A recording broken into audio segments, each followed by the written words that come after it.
Hello, Mallu റൂട്ട്സിൻ്റെ മറ്റൊരു എപ്പിസോഡിലേക്ക് എല്ലാവർക്കും സ്വാഗതം.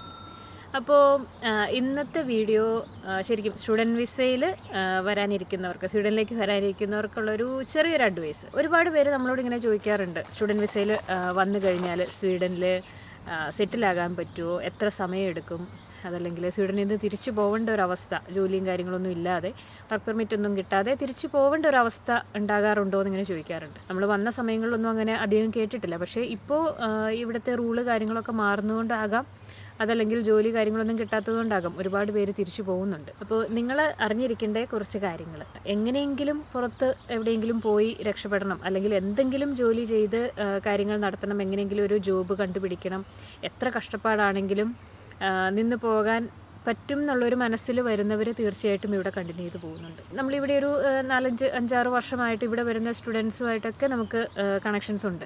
അപ്പോൾ നമ്മൾ അവരുമായിട്ടൊക്കെ സംസാരിക്കുന്നതിൻ്റെ ഇതിൽ നമുക്ക് മനസ്സിലായിട്ടുള്ള കാര്യം, ഇപ്പോൾ നാട്ടിൽ ഒരുപാട് കഷ്ടപ്പെട്ട് അല്ലെങ്കിൽ അങ്ങനെയുള്ള ബുദ്ധിമുട്ടും കാര്യങ്ങളൊക്കെ അറിഞ്ഞു വന്നിട്ടുള്ള സ്റ്റുഡൻസ് ഇവിടെ എങ്ങനെയെങ്കിലും ഇവിടുത്തെ കഷ്ടപ്പാടുകൾ നാട്ടിൽ അറിയിക്കാതെ എങ്ങനെയെങ്കിലുമൊക്കെ എന്തെങ്കിലുമൊക്കെ പാർട്ട് ടൈം ജോബും കാര്യങ്ങളൊക്കെ ചെയ്ത് അവർ കണ്ടിന്യൂ ചെയ്ത് പോകും, പഠനവും കൂടെ കൊണ്ടുപോകും.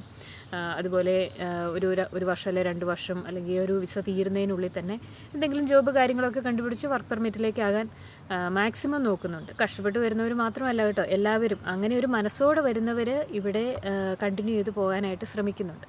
പക്ഷേ അല്ലാതെ ചില കുട്ടികൾ, അതായത് ഇപ്പം അധികം കഷ്ടപ്പാടും കാര്യങ്ങളും ഒന്നും അറിയാതെ, മീൻസ് നാട്ടിൽ ഫിനാൻഷ്യലി നല്ല സെറ്റിലായിട്ടുള്ള ഫാമിലി അങ്ങനെ ആയിരിക്കാം.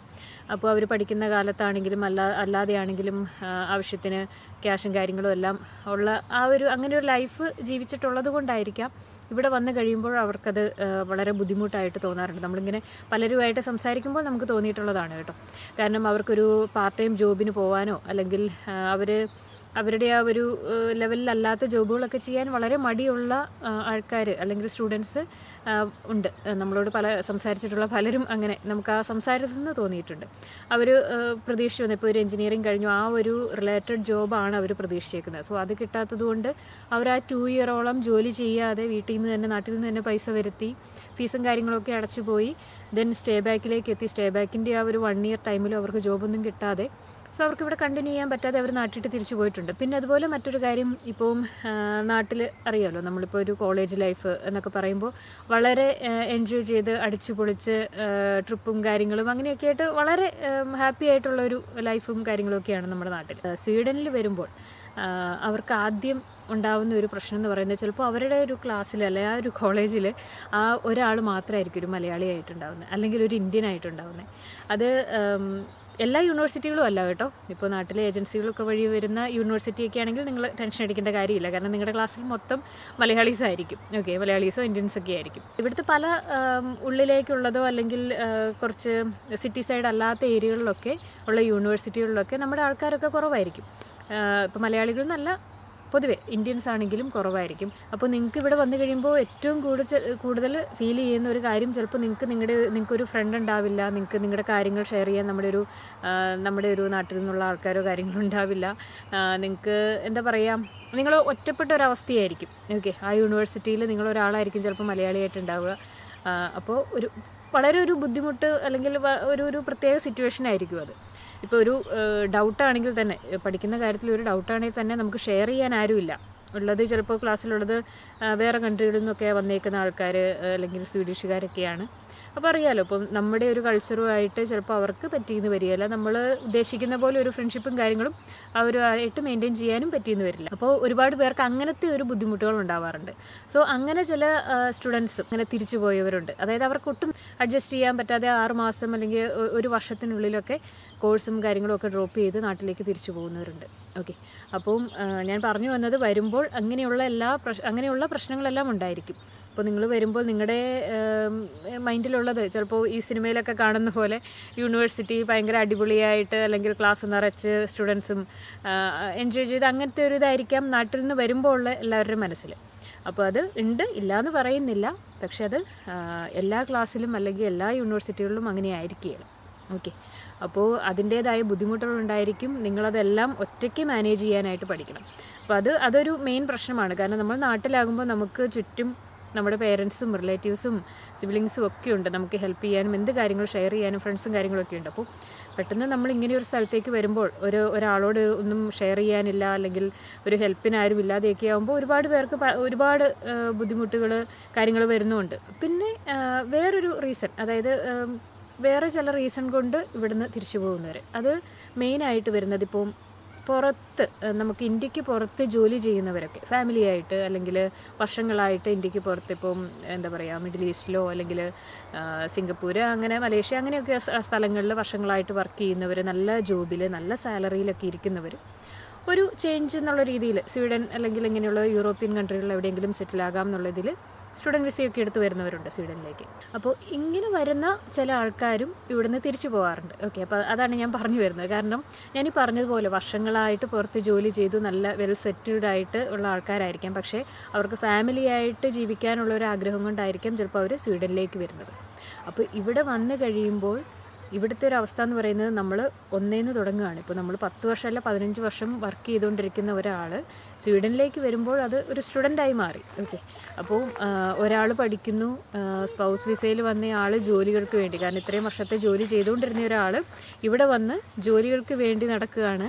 അതുപോലെ കിട്ടുന്ന ജോലി ചിലപ്പോൾ എന്താ പറയുക, ഫുഡ് ഡെലിവറി ജോബായിരിക്കാം, ക്ലീനിങ് ജോബായിരിക്കാം, അല്ലെങ്കിൽ വെയർ ഹൗസിൽ ജോബായിരിക്കാം. സോ അവർക്കത് ആക്സെപ്റ്റ് ചെയ്യാൻ പറ്റിയെന്ന് വരില്ല. ഓക്കെ, അപ്പോൾ ചിലപ്പോൾ അവർ പോരുന്നതിന് മുമ്പ് അവർ പ്രതീക്ഷിക്കുന്നത് ഇങ്ങനെയൊന്നും ആയിരിക്കുകയില്ല. ഇവർക്ക് ഇത്രയും വർഷത്തെ എക്സ്പീരിയൻസും കാര്യങ്ങളൊക്കെ ഉള്ളതുകൊണ്ട് സ്വീഡനിൽ വന്നു കഴിഞ്ഞാൽ നല്ലൊരു ജോബ് കിട്ടും, അത് കിട്ടി സെറ്റിലാകാൻ പറ്റും എന്നുള്ളതിലായിരിക്കും അവർ വരുന്നത്. നല്ല ജോബിലിരുന്ന വൈഫോ അല്ലെങ്കിൽ ഹസ്ബൻഡാണെങ്കിൽ സ്റ്റുഡൻ്റായിട്ട് യൂണിവേഴ്സിറ്റികളിൽ പോകുന്നു.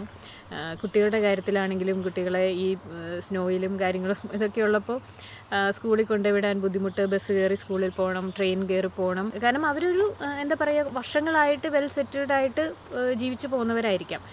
കാര്യം ചിലപ്പോൾ ഒരാൾ മാത്രമായിരിക്കും പുറത്ത്, മറ്റൊരാൾ നാട്ടിലായിരിക്കാം, കുട്ടികളും വൈഫും നാട്ടിലായിരിക്കാം. എങ്കിൽ പോലും അവർക്ക് ആവശ്യമുള്ള സമയത്ത് നാട്ടിൽ പോകാം, ലീവ് കഴിയുമ്പോൾ തിരിച്ചു വരാം, അങ്ങനെ ഒരു ലൈഫിൽ എൻജോയ് ചെയ്ത് പോകുന്ന ആൾക്കാരായിരിക്കാം.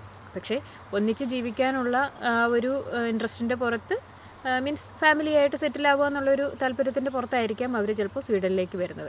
അപ്പോൾ വരുന്നതുകൊണ്ട് ഒരു കുഴപ്പവുമില്ല. ഇവിടെ വരുന്നവർ ഞാൻ ഈ പറഞ്ഞ പോലെ എന്ത് ചെയ്യാനും റെഡിയായിട്ടാണ് എങ്കിൽ തീർച്ചയായിട്ടും നിങ്ങൾക്ക് ഇവിടെ നിന്ന് പോകാൻ പറ്റും. നമ്മളൊരു വെറും സ്റ്റുഡൻ്റായി മാറുകയാണ്, നമ്മളൊരു +2 കഴിഞ്ഞ് ഒരു ഡിഗ്രിക്ക് കയറുന്ന ഒരു സ്റ്റുഡൻറ്റ് പോലെ ആകുകയാണ് ഇവിടെ. അത് അക്സെപ്റ്റ് ചെയ്ത് അങ്ങനെ ഒരു മൈൻഡിലായിരിക്കണം നിങ്ങൾ വരേണ്ടത്. ഫാമിലിയായിട്ട് സെറ്റിലായിട്ടുള്ളവരുടെ കാര്യമാണ് ഞാൻ പറയുന്നത്.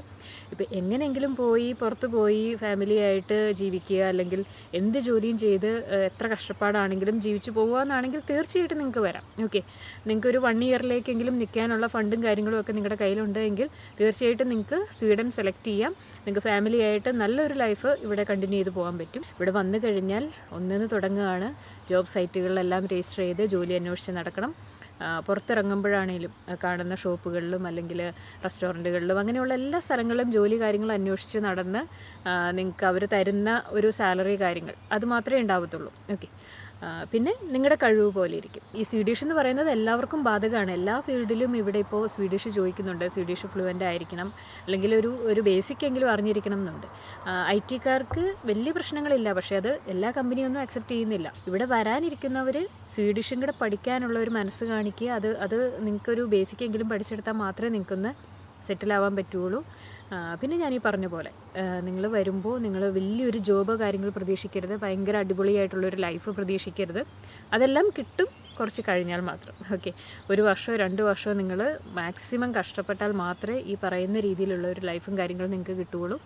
അതല്ല എങ്കിൽ നിങ്ങളുടെ ആ ഒരു പ്രതീക്ഷയ്ക്കത്തല്ല എന്ന് തോന്നിക്കഴിഞ്ഞാൽ നിങ്ങൾക്ക് തിരിച്ചു പോകേണ്ട ഒരവസ്ഥയാകും. എനിക്ക് തോന്നുന്നു ഇപ്പോൾ സ്വീഡനിലുള്ളവരുടെ വ്ളോഗുകളും അല്ലെങ്കിൽ ഇങ്ങനെയുള്ള ചാനലുകളൊക്കെ കാണുമ്പോൾ എല്ലാവരുടെ മനസ്സിലെല്ലാവരും ഭയങ്കര സെറ്റിലാണ്, വെൽ സെറ്റിൽഡ് ആണ്, അടിപൊളി ലൈഫാണെന്നൊക്കെ പ്രതീക്ഷിച്ചിട്ടായിരിക്കാം ഒരുപാട് പേരിപ്പോൾ ഇങ്ങോട്ട് വരുന്നത്. പക്ഷേ മനസ്സിലാക്കേണ്ട കാര്യം, ഇതെല്ലാം ചെയ്യുന്ന ഞങ്ങൾ വരെ ഇതുപോലെയുള്ള എല്ലാ കഷ്ടപ്പാടും അനുഭവിച്ചിട്ടാണ് ഈ ഒരു ലെവലിലെത്തിയത്. ഇതിപ്പോൾ നമ്മളെല്ലാം തികഞ്ഞു എന്നല്ല കേട്ടോ, എങ്കിലും നമ്മൾ ഇവിടുന്ന് ഇനി തിരിച്ചു പോകണ്ടാത്ത ഒരു സിറ്റുവേഷൻ വരെ നമ്മളെത്തി. നമുക്ക് PR ആയി, പെർമനൻ്റ് ആയി നമ്മളിവിടെ. പിന്നെ നമ്മൾ ഇവിടുന്ന് ആരും പറഞ്ഞു വിടില്ല എന്നുള്ളൊരു ആശ്വാസം നമുക്കുണ്ട്. ഒരിക്കലും നമ്മുടെ നാട്ടിൽ നിന്ന് പുറത്ത് പോയി കഴിഞ്ഞാൽ സെയിം ജോലി കിട്ടുക അല്ലെങ്കിൽ പെട്ടെന്ന് സെറ്റിലാകുക എന്നുള്ളത് പോസിബിൾ അല്ല. ഏത് കൺട്രിയിൽ ചെന്നാലും അവരുടേതായ റൂളും കാര്യങ്ങളും എല്ലാം ഉണ്ട്. അപ്പോൾ മാക്സിമം അതൊക്കെ ഒന്ന് ഫോളോ ചെയ്ത് അത് എല്ലാം അക്സെപ്റ്റ് ചെയ്ത് ആ രീതിയിൽ പോകാനായിട്ട് നോക്കുക. ഓക്കെ, അപ്പോൾ വേറൊന്നുമില്ല, പുതിയൊരു വീഡിയോയുമായിട്ട് വീണ്ടും അടുത്ത ആഴ്ച കാണാം. ബൈ.